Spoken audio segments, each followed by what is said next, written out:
On today's episode of Featured Fashion History, I'll be taking a brief look at the history behind Anne Klein, Ann Taylor, and Abercrombie and Fitch. Anne Klein was born Hannah Golofsky on August 3, 1923. She changed her name from Hannah to Anne because she found it more aesthetically pleasing. Her first marriage to Ben Klein in 1948 cemented the Anne Klein brand.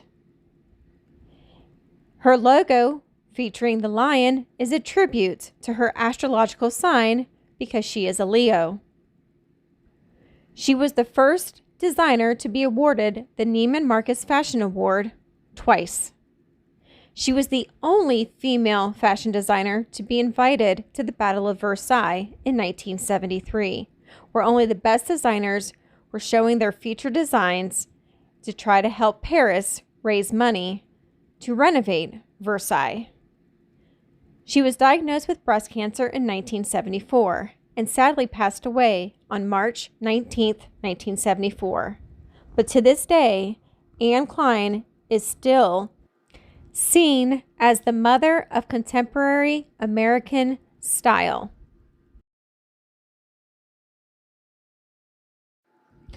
When most of us think of Ann Taylor, we think clean lines, chic, elegance, neutral colors, pantsuits, coordinating pieces.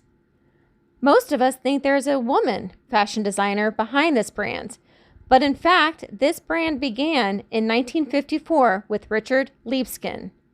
His father owned a clothing store. The Ann Taylor was the name of the best-selling dress.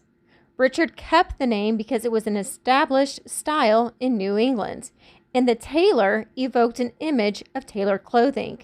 To this day, Ann Taylor is still known for its clothing line marketed for fashion-forward career women. Most of us remember the era of Abercrombie and Fitch, where young men and women would stand outside the store bearing their abs and little else. Every single piece of clothing either had the Abercrombie and Fitch logo or their sister company's logo of Hollister. Or perhaps you think of the song Summer Girls by LFO, which came out in 1999. In any case, what might interest you is how Abercrombie got started. Abercrombie and Fitch started with David Abercrombie in 1892 when he was designing outdoorsman hiking apparel for the elite and wealthy.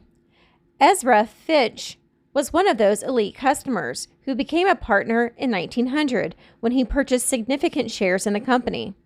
Abercrombie and Fitch flourished in the early and mid-1900s, outfitting Theodore Roosevelt's African Safari and Richard Byrd's Antarctica expedition.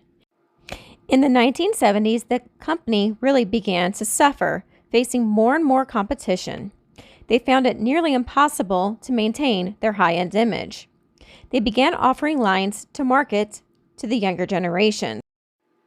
Because of the marketing scandal in the early 2000s, Abercrombie & Fitch has faced many lawsuits. And to this day, the brand has not yet truly recovered. But they are trying. If this is information you like, feel free to subscribe and follow along. Thank you.